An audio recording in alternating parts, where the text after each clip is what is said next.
Bom dia para todos. Essa é a terceira entrevista do canal do Instituto de Informação para uma Economia Solidária e Sustentável. E hoje nós temos aqui a satisfação de contar com o professor Enídio Hilário, que colaborou muito com a formação do nosso instituto, inclusive com a redação da Carta de Princípios, que nós adotamos. E então eu gostaria de solicitar ao Enídio, vou tirar o professor aqui, porque nós somos amigos também, né? Independentemente de estarmos na academia, que fale um pouco sobre sua carreira e como que você, como médico, se posicionou de uma forma assim mais humanista e mais preocupado com as questões sociais, né? Enquanto a gente, como é que isso também contrasta com outros, com seus colegas de classe, da classe médica, que muitas vezes adotam posições diferentes dessa, né? Bom, bom dia nesse momento, né? Bom dia, Alfredo. Bom dia. Muito feliz por estar participando desse formato, né, de discussão, de debate. Eu fiz medicina e no início eu pensei, inclusive, né, quase como uma espécie de monja na coleta, ir para o interior, embrenhar no interiorzão do Brasil. E para isso, inclusive, a minha formação foi dirigida para isso. Eu passei em várias áreas, mas no processo, no momento que eu tive contato com a chamada medicina, a saúde pública, no caso, saúde coletiva, hoje chamada saúde coletiva, então, os antigos departamentos de medicina preventiva e social, e algumas disciplinas importantes, eu entendi naquele momento que o meu desejo ele poderia se tornar muito mais efetivo trabalhando com a saúde coletiva, mais do que com a saúde individual.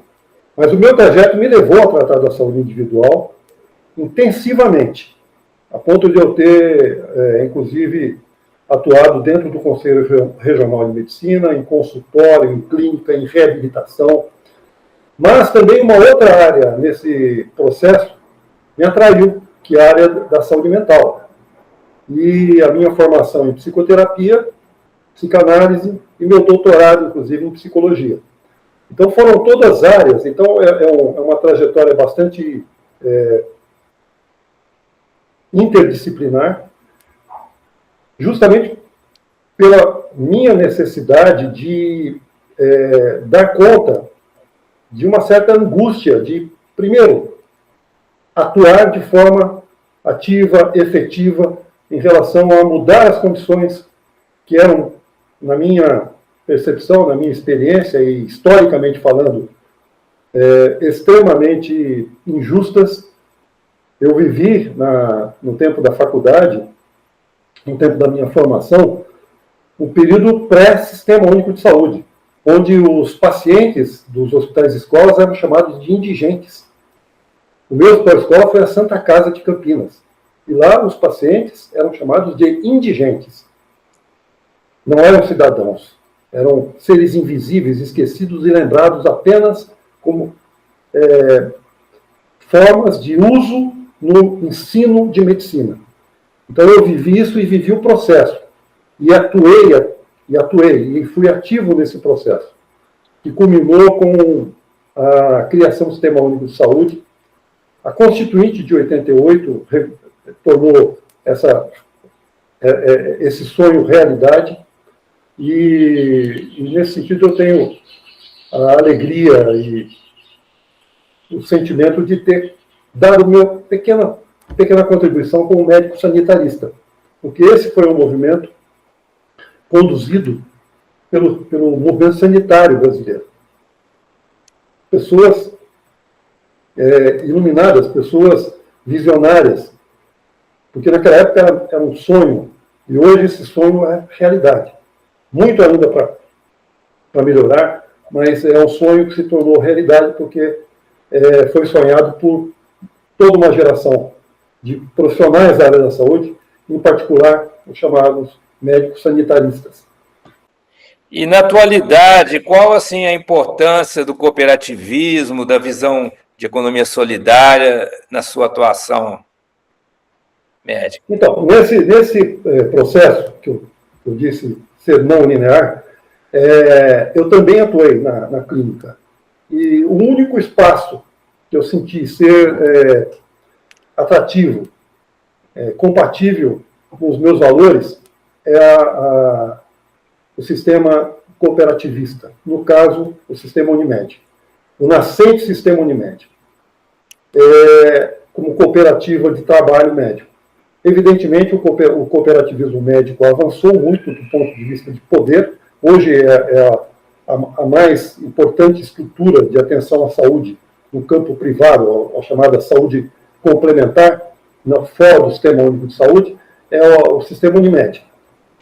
Mas, evidentemente, o sistema Unimed ele é formado por profissionais que vêm de uma classe social, majoritariamente, isso está começando a mudar por conta da lei de cotas, mas majoritariamente as classes sociais mais altas, e com o viés que isso tem, né, onde o olhar social sempre foi um olhar meio filantrópico, diferente do Sistema Único de Saúde, direito de cidadania, né? Então, mas o cooperativismo ele tem essa virtude. Ele tem essa virtude como forma de organização, de certa forma, do ponto de vista doutrinário, talvez seja um dos movimentos mais longevos e poderosos da história da Organização Econômica Mundial. Então, o cooperativismo, do ponto de vista do arcabouço normativo do cooperativismo, a sua história. Mas, um termo mais abrangente, é a economia solidária. E a economia solidária abre para um campo que inclui o cooperativismo, mas para um campo muito mais voltado para as questões sociais do ponto de vista de justiça social. Mas a economia solidária ela está pressupondo também uma ação do Estado. Porque a Unimed ela é totalmente independente do financiamento público, né? Mas já a economia solidária já requer que o Estado contribua para atividades que não seria de interesse puramente da iniciativa privada, certo? Sem dúvida nenhuma. No caso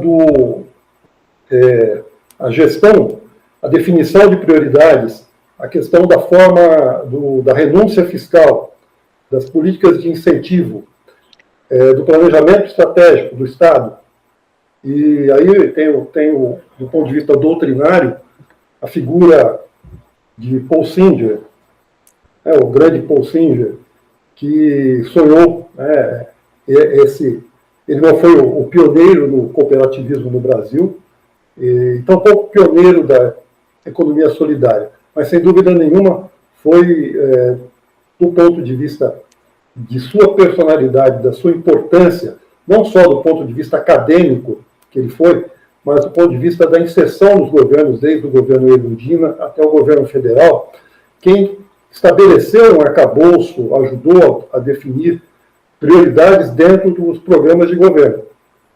Então, através de políticas que incentivam, eu vou dar exemplo, por exemplo, das cooperativas dos catadores e recicladores, eventualmente, né? Mas também políticas que envolvem a questão agrária, o MST e tantos outros, a agricultura familiar. Então, os exemplos são inúmeros. A questão da moeda social, por exemplo, do Banco Palmas, por exemplo, e tantos outros, né, que estão descritos no livro editado por você, Alfredo, e que eu tive a alegria de ser autor de um capítulo e coautor em outro capítulo com você, um livro muito importante da Springer, da editora Springer, que trata dessas questões com mais detalhes. Certo. Bem, então vamos falar um pouco dos livros, né? A gente publicou um livro chamado Princípios para a Governança, né, em que nós redigimos juntos um capítulo sobre que seria a bioética da governança, né, a extensão dos princípios da vida, da ética da vida para a governança, para os governantes. E você agora está publicando um outro livro que você propõe uma abordagem interdisciplinar. É um livro que já está publicado em pré-print no ResearchGate, e que eu tenho a honra, né, terei a honra de que será publicado na coleção CLE, a Geometria do Humano. Ele tem como fio condutor aquilo que eu desenvolvi na minha tese de doutorado no campo da psicologia, e que hoje está nominado como hiperdiagrama, que é um termo que, pelo menos na cultura lusófona, ou na linguagem da língua portuguesa, é hiperdiagrama sem hífen, né? Ele é um termo que hoje está praticamente definido como esta forma de metodologia, de campo, que é o hiperdiagrama. Ele tem um arcabouço, né, uma arquitetura, que permite dar conta, inclusive como método também, do ponto de vista interdisciplinar, de uma série de campos que geralmente são vistos de forma absolutamente separada. E que o hiperdiagrama, essa modelagem, esse método, permite que esses campos, que são essas áreas que são basicamente fragmentárias, elas sejam vistas de um ponto de vista único, através das relações que se estabelecem. Então, é um construto semiótico, que pode ser visto como modelo, como campo e como método. É um construto que envolve complexidade. Então, eu definiria como um método, um campo, e um modelo que permite estabelecer correlações para explicar o humano. Porque o humano é assim, o humano é complexo, é multifatorial, multidisciplinar, é absolutamente não abarcável por qualquer metodologia isoladamente. O hiperdiagrama permite essa visão de conjunto, integrando todos esses aspectos. Na construção do hiperdiagrama, você parte dos quatro princípios da bioética, não? Beneficência, não maleficência, justiça, autonomia. Esqueci o quarto, autonomia. Como o hiperdiagrama permite qualquer disciplina relacionada com o humano, a bioética tem uma importância que é um campo interdisciplinar por natureza. Então, o hiperdiagrama se mostrou um método muito interessante para tratar da bioética, e particularmente na bioética principialista, o modelo principialista, que tem todo um debate sobre seu modelo muito ligado à cultura norte-americana, à sua origem norte-americana, mas é um modelo interessante, e traduzido hiperdiagramaticamente, do ponto de vista visual, do ponto de vista diagramático, ele tem uma coerência interna muito interessante e convergente com chamados eixos fundadores do hiperdiagrama, os princípios do hiperdiagrama. E isso não é uma mera coincidência. Isso é absolutamente estrutural. E essa semelhança, ela é estrutural, ela só precisou ser explicitada. O princípio da autonomia, o princípio da justiça, que equivaleria ao interesse coletivo, o princípio da autonomia ao interesse individual, e o princípio da justiça como um princípio apical, um princípio que, isso o hiperdiagrama mostra, que sintetiza o princípio da autonomia e o princípio da justiça, que, do ponto de vista intuitivo, são princípios polares. Aquilo que seria justo, eventualmente, pode ir contra o interesse individual. E aquele interesse individual pode ir contra o interesse, geralmente até vai contra o interesse coletivo. Então, esses dois princípios, eles tensionam o mesmo eixo, como se fosse um cabo de guerra. Então, há necessidade de se estabelecer uma mediação da medicina hipocrática, o princípio da beneficência. É a mesma coisa que o princípio da não maleficência, porque ele depende, circunstancialmente, das condições, de conseguir ajudar ou, pelo menos, não atrapalhar. Então, na prática, são três princípios. O princípio da autonomia, o princípio da justiça e o princípio da beneficência, que é a síntese dos dois princípios polares. Então, o princípio da beneficência, ele é uma síntese desses dois princípios, e o princípio da beneficência é entendido, inclusive, como o princípio da não maleficência. Então, o hiperdiagrama, ele explicita essa relação, permitindo perceber que o bem, a beneficência, do ponto de vista biomédico, mas isso pode ser estendido para a questão do meio ambiente, por exemplo, para todos os aspectos da natureza humana, da condição humana, só pode ser sintetizado com o bem comum. Seja na forma... E aí tem esses princípios, eles são, de certa forma, plasmados em algumas categorias antropológicas básicas. Por exemplo, a síntese entre o princípio da autonomia com o princípio da beneficência gera a categoria, ou aponta a categoria pessoa humana, do ponto de vista de direitos humanos, a pessoa humana. A síntese entre beneficência e justiça, como equidade, ela aponta para a categoria comunidade, que são perfeitamente compatíveis. Então, pessoa humana e comunidade, já que a comunidade deve ser composta de pessoas humanas, e a pessoa humana deve viver em comunidade. São conciliares, ao contrário, eventualmente, de indivíduo e sociedade, ou interesse coletivo, interesse individual e interesse coletivo. Então, o que sintetizou e gerou duas categorias do ponto de vista de mais do que termo, de conceitos, pessoa humana e comunidade, é a síntese. O diagrama ele permite simplificar porque ele, visualmente, ele permite observar as relações entre as categorias dos conceitos envolvidos no debate bioético. Esses princípios, eles são consequência da experiência histórica, não? No caso da bioética, a partir da experiência, por exemplo, né, dos campos de concentração, né, nazistas, né, que faziam experimentos com seres humanos e outras situações de abuso, né, da vida humana, e também em questão ecológica, né, que inspirou também certas vertentes da bioética, né, a questão da degradação ambiental e do futuro, né, da vida no planeta. Então, quando se critica a bioética principalista por esses princípios serem uma forma de idealismo,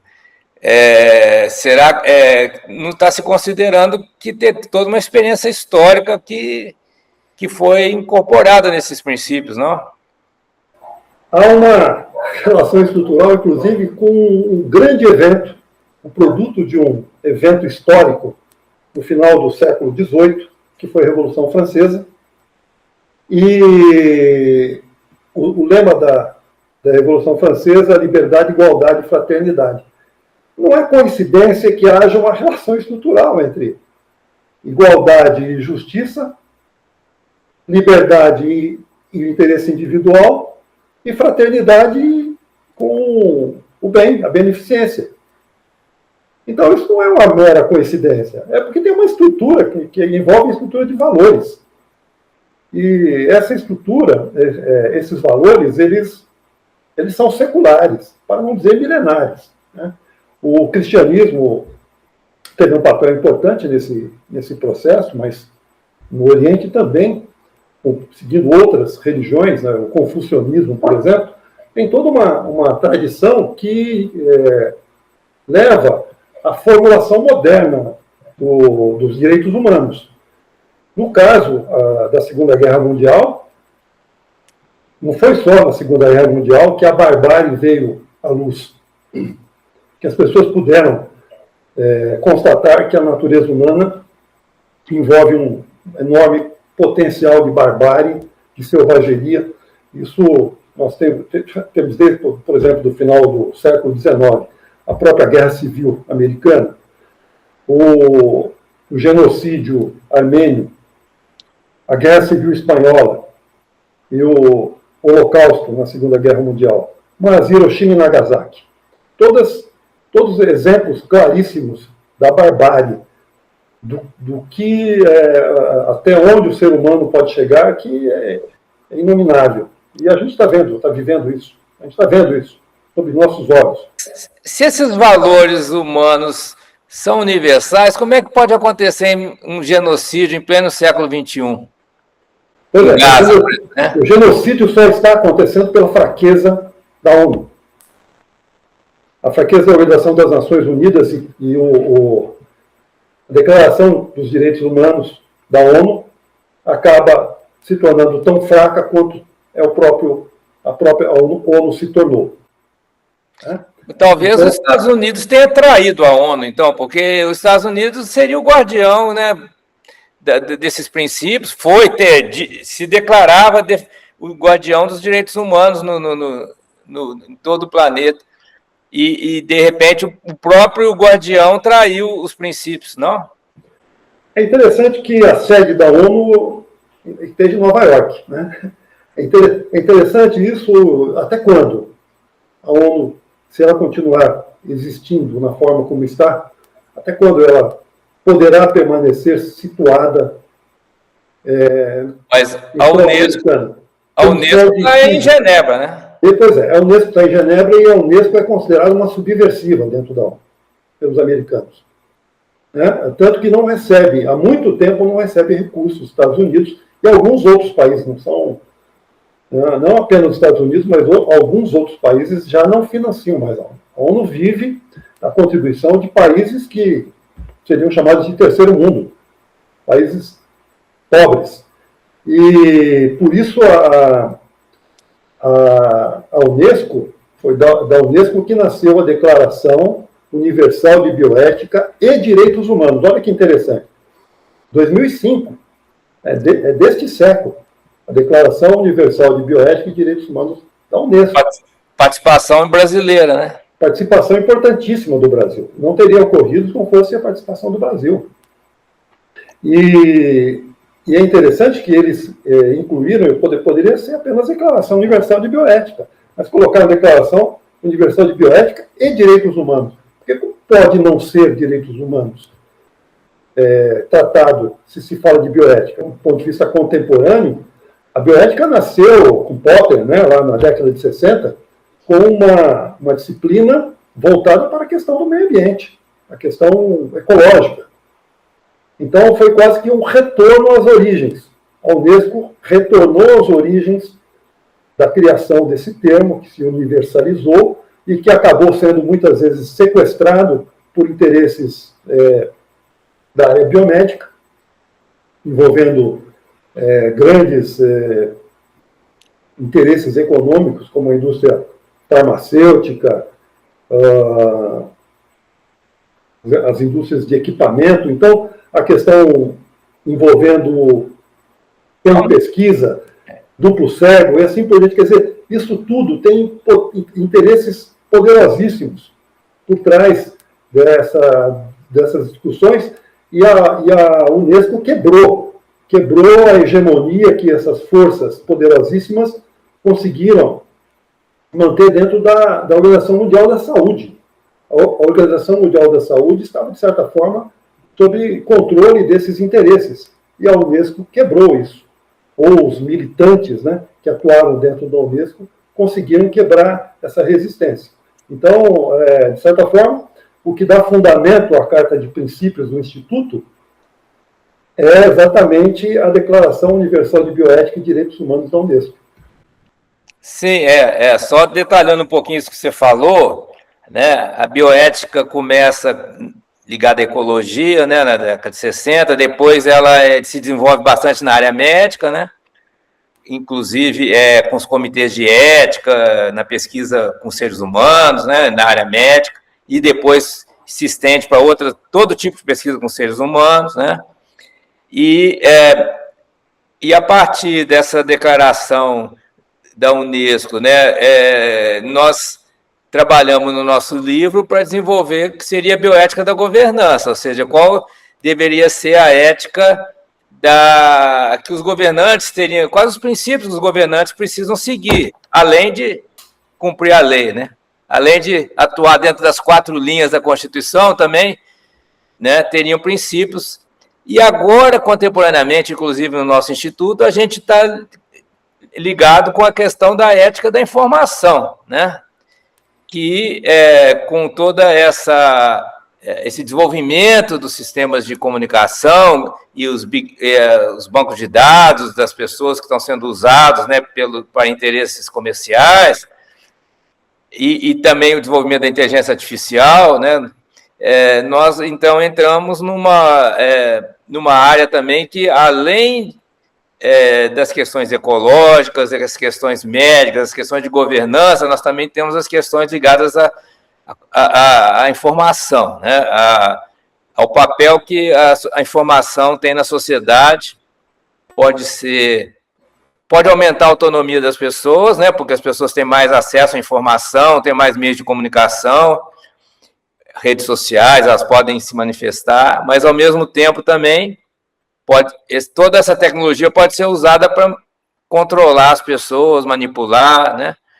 Como é que você vê a possibilidade de existir uma ética da informação efetiva, né, com uma legislação compatível que garanta, né, que não haja abuso e uso de dados privados das pessoas para interesses que podem ir contra a vida dessas pessoas, né?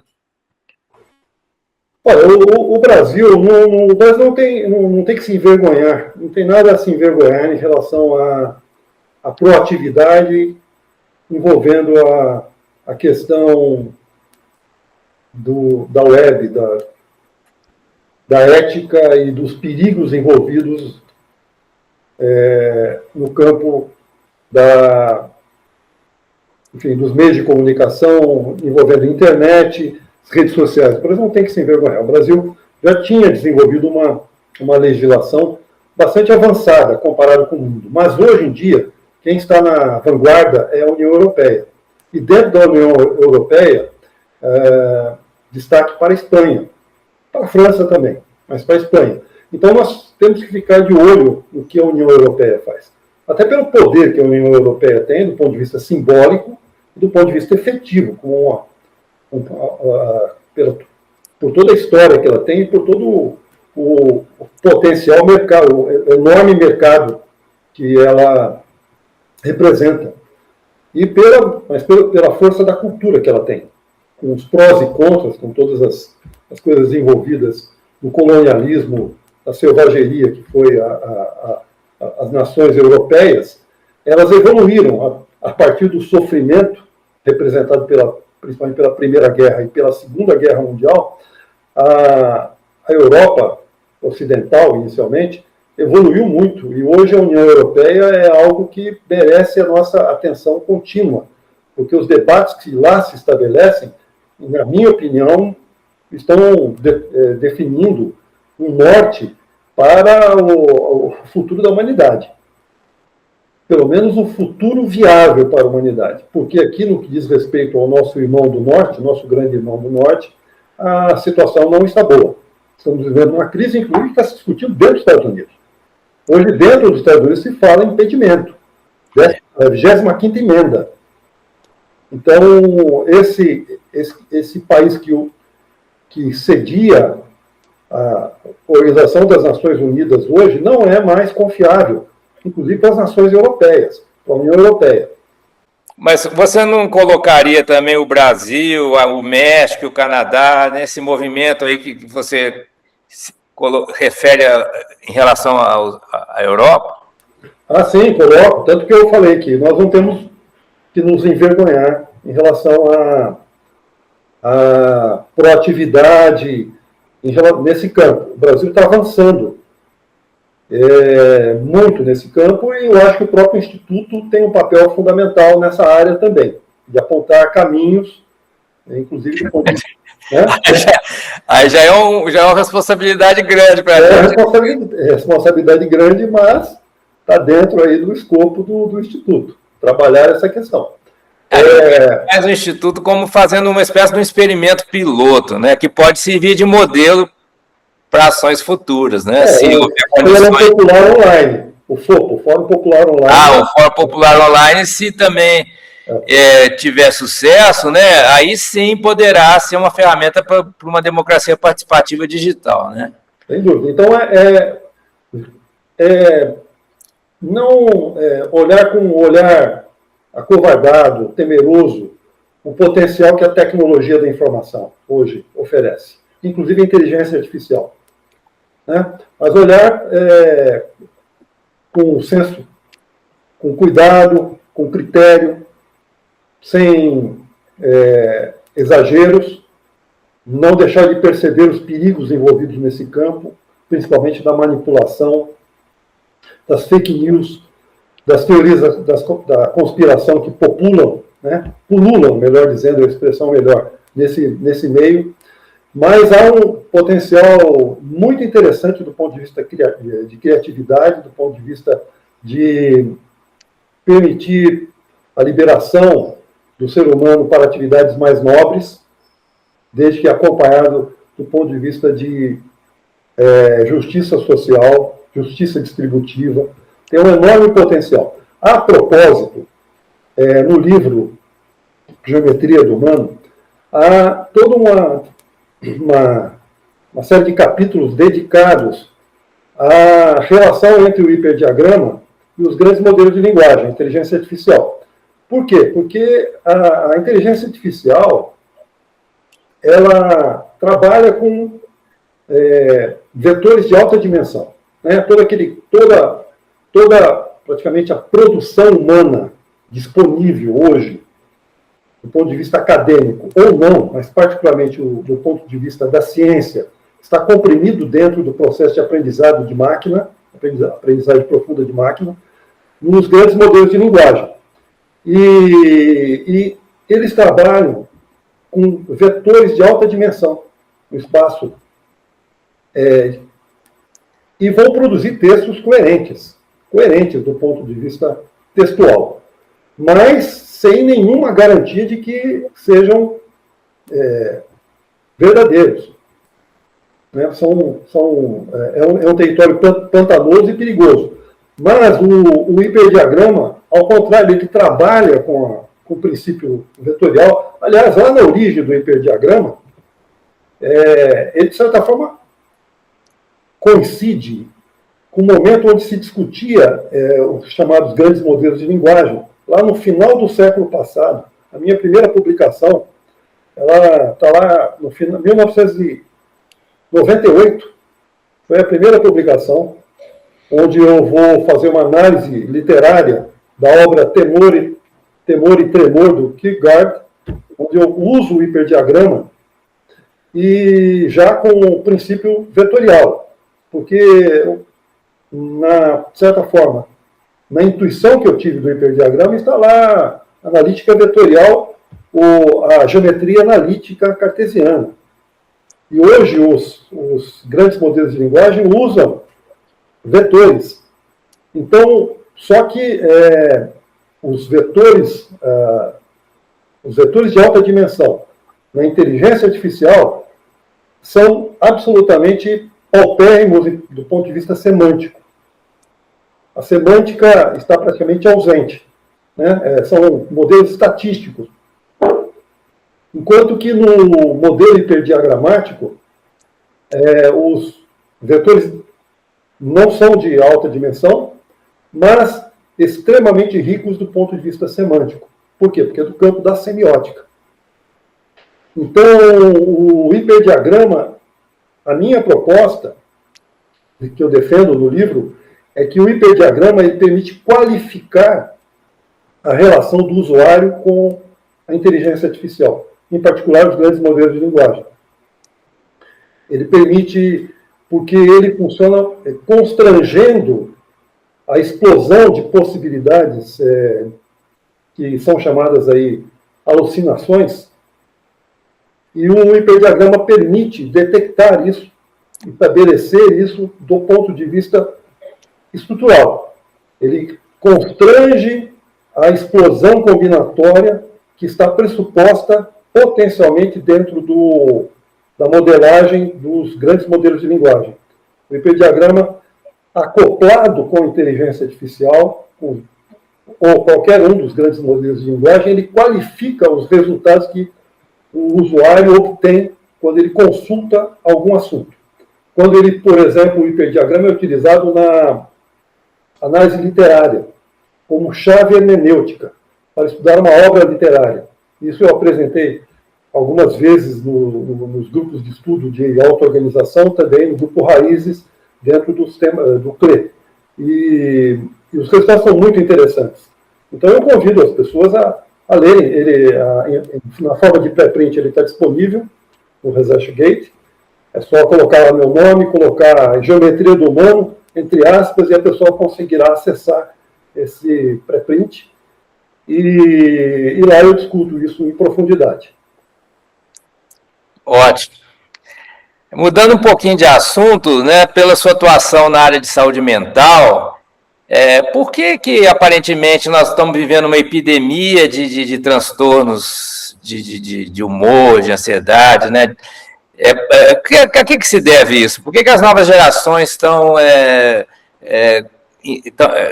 sofrendo com esse tipo de patologia? Olha, eu não vou usar o argumento de autoridade, porque é um campo muito complexo, mas eu vou falar a partir da minha experiência como médico que atende em telemedicina. Eu continuo fazendo plantões, o chamado PA virtual, e isso permite um olhar, na medida que o número de pessoas que nós atendemos é bastante significativo, tanto que a gente consegue detectar como efeito sentinela, até início de surtos epidêmicos e epidemias, nós conseguimos observar, porque nós atendemos um grande volume de pacientes em pouquíssimo tempo, né? Então, a partir dessa experiência, não só do que os dados, do ponto de vista de pesquisa, disponíveis já mostram, a ansiedade pode ser chamada do mal do milênio. Esse talvez seja o grande mal do milênio. É lógico que os transtornos de ansiedade, eles são acompanhados com todo outro desfile de diagnósticos psiquiátricos, particularmente no caso a depressão, o autolesionismo e tantas outras manifestações que hoje estão presentes. E outro fenômeno que acompanha isso é a medicalização. Nós vivemos uma fase muito complicada, onde praticamente esses eventos são medicalizados. As pessoas estão tomando os chamados inibidores seletivos de recaptação de serotonina, onde o primeiro da série foi o Prozac, que também tem um efeito ansiolítico. Esses medicamentos hoje estão praticamente... Eu acredito que talvez mais da metade dos jovens hoje estejam utilizando esse tipo de droga. É assustador. Eu não sei, assim, desculpe se eu estou falando algum absurdo. Quando eu estou falando metade, talvez eu esteja exagerando. Mas é extremamente frequente o uso desses medicamentos. E eles são resultados aí de transtornos dessa natureza. O que está por trás disso? Aí, talvez essa pergunta possa ser estendida, por exemplo, à epidemia de opioides nos Estados Unidos. Hoje, a expectativa de vida do norte-americano está diminuindo. Pela primeira vez na história dos Estados Unidos, enquanto nação, a expectativa de vida tem diminuído. E o principal componente disso é a epidemia de opioides. Então, as causas são as mesmas. E aí as hipóteses explicativas para isso talvez o excesso de informações. Talvez o excesso. Não é a forma, mas é o excesso. Então, hoje as pessoas não têm mais tempo livre. A tela, né, Hoje as pessoas não conversam mais, elas estão o tempo todo olhando para a telinha do celular. Acaba ficando anedótica a situação até, mas é trágica. E, então, praticamente intuitivo fazer essa relação entre esses quadros de ansiedade, de desespero, né, e a tecnologia, nesse caso. Basicamente, a forma como ela é utilizada e massificada. Mas, do ponto de vista psicológico, não estaria também aí atuando uma certa percepção de que a situação do trabalho, das famílias, não é sustentável? Mas isso sempre, isso na verdade se torna mais visível. Por exemplo, aqui no Brasil, a questão da escala 6x1. O que é um verdadeiro absurdo. Na medida que houve aumento significativo da produtividade, uma escala 6x1 é um verdadeiro absurdo. Situações do tipo trabalhos em turnos, com turnos fixos, trabalho segundo e terceiro turno, são absolutamente adoecedores. Geram adoecimento do trabalhador, físico e mental. Então, as condições de trabalho, as questões de renda, hoje a renda do trabalhador está comprometida por situações como as BECs, essa epidemia de jogos, o nível a intensidade das propagandas envolvendo as BECs é assustadora. Então, isso é um motor de endividamento das famílias. E finalmente, eu não sei se finalmente, ou é mais um fator, tem tantos outros, né? A questão da precarização do trabalho. Hoje se fala em precariado. Então, particularmente, a gente pode falar dos chamados, as plataformas do tipo entregadores de alimentos, né? E o Uber. São condições que adoecem as pessoas e geram problemas graves do ponto de vista da gestão dos recursos escassos, porque essas pessoas adoecem e não têm nenhuma garantia do ponto de vista de seguros. Quando elas sofrem acidentes, adoecem, elas ficam abandonadas. Por isso, hoje, o enorme crescimento de um benefício que antigamente era dedicado a um número muito restrito da população, que é o benefício de prestação continuada. Hoje, esse benefício de prestação continuada tem um crescimento exponencial nas receitas do governo. E se não... Nas receitas, não, nas despesas. Nas despesas, exatamente. E que até onde isso vai, sem que se trabalhem as causas, sem que as causas sejam focadas, eu não sei. O futuro é sombrio, se nada for feito em relação a isso. Nesse contexto, a gente poderia dizer que benefícios como esse, ou mesmo, né, programas como o Bolsa Família, o Pé de Meia, o financiamento da agricultura familiar facilitado, que isso não é esmola, não é remendo, né, mas é uma necessidade quase absoluta para a continuidade do tecido social. Concordo plenamente. Essas políticas que não são meramente para mitigar problemas, elas são estruturantes. Porque as pesquisas mostram claramente que essa tentativa de estigmatizar Bolsa Família, dizendo que isso leva as pessoas a se acomodarem, é uma grande mentira, né? As leis de cotas que permitem acesso das pessoas à universidade estão desmistificando essa conversa reacionária, essa expressão que eu usaria, que buscam manter essas pessoas na invisibilidade e buscam manter a estrutura de classes inalterada. Não, os dados mostram claramente, quem quiser, verifique isso, que as pessoas beneficiadas pelo Bolsa Família cada vez precisam menos do Bolsa Família, porque essas pessoas estão tendo um aumento de renda gerada pelo trabalho dos membros dessa família, a ponto de chegar a não mais precisar desse tipo de recurso.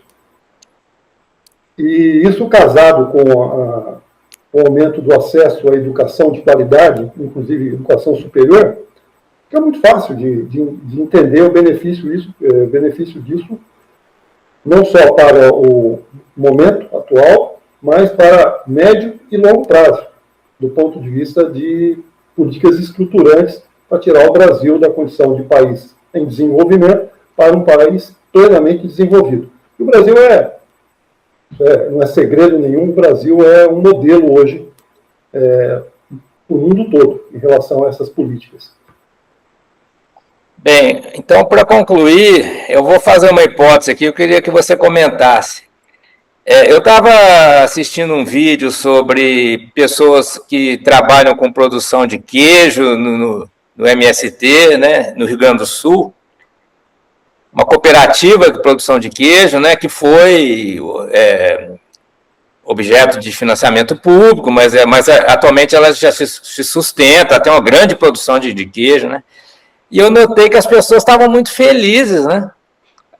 Não porque estavam tendo grandes lucros, porque não é uma cooperativa, mas elas estavam muito felizes por estar fazendo uma atividade solidária, né? Estavam se organizando, trabalhando coletivamente, e sustentável também, porque utilizando princípios que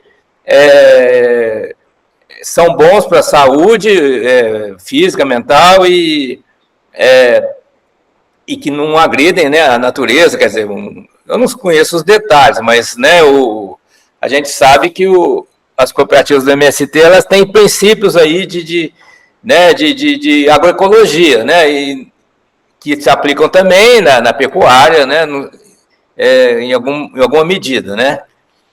Então, será que a economia solidária sustentável poderia ser apontada como uma forma de melhorar a saúde mental das pessoas? Não tenho a menor dúvida. O trabalho em cooperativas, a gente, evidentemente, dentro do âmbito mais amplo da economia solidária, já mostra uma relação muito mais saudável entre os atores que estão ali produzindo. O trabalho, ele é fundamental para dar sentido à vida das pessoas. O trabalho é fundamental. Agora, o trabalho precisa ter dignidade. Não pode ser um trabalho na linha de produção, sem sentido nenhum, né? Aí tem a questão da subjetividade. É fundamental que essa subjetividade também não seja desapropriada na forma aí das chamadas células de produção. Tudo isso aí são perfumarias utilizadas para extrair ainda o máximo que conseguem extrair das pessoas. Mas isso não define dignidade para as pessoas. E o trabalho solidário, através do trabalho cooperativo, esse exemplo que você deu, na fabricação de queijo, mostra que o trabalho é altamente realizador quando a pessoa percebe nele sentido, significado. Isso, evidentemente, vai prevenir transtornos, doenças mentais e o adoecimento de maneira geral, não só no sentido das doenças mentais, dos transtornos como transtorno de ansiedade, por exemplo, epidêmico.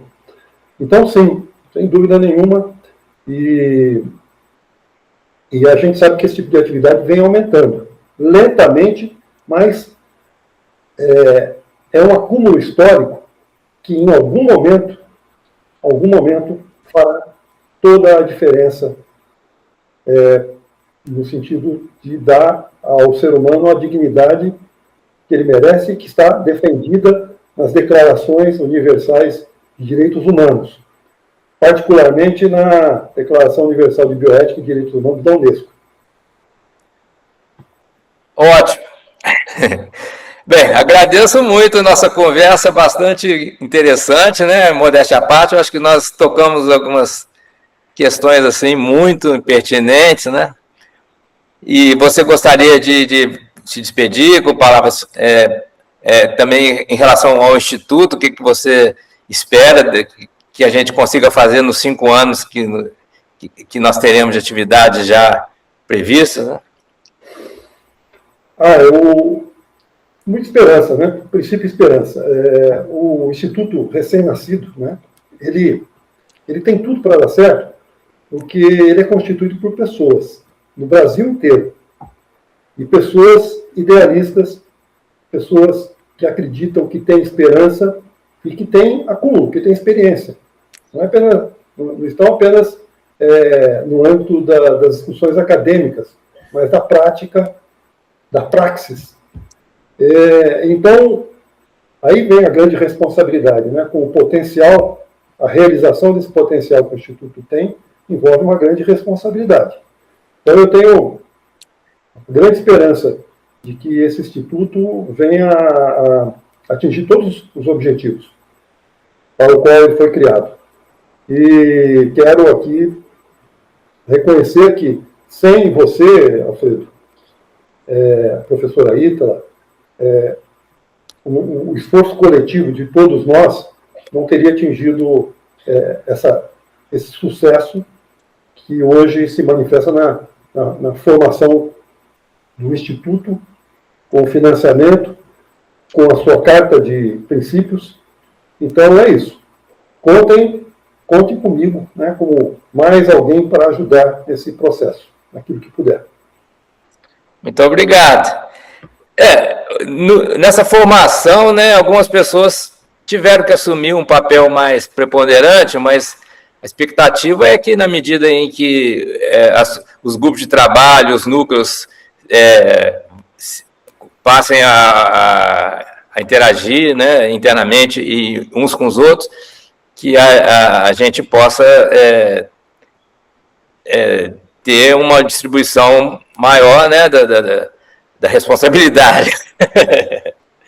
Tá bom, gente. Então, muito obrigado a quem assistiu até aqui. Muito obrigado ao Eni. Eu agradeço aí o convite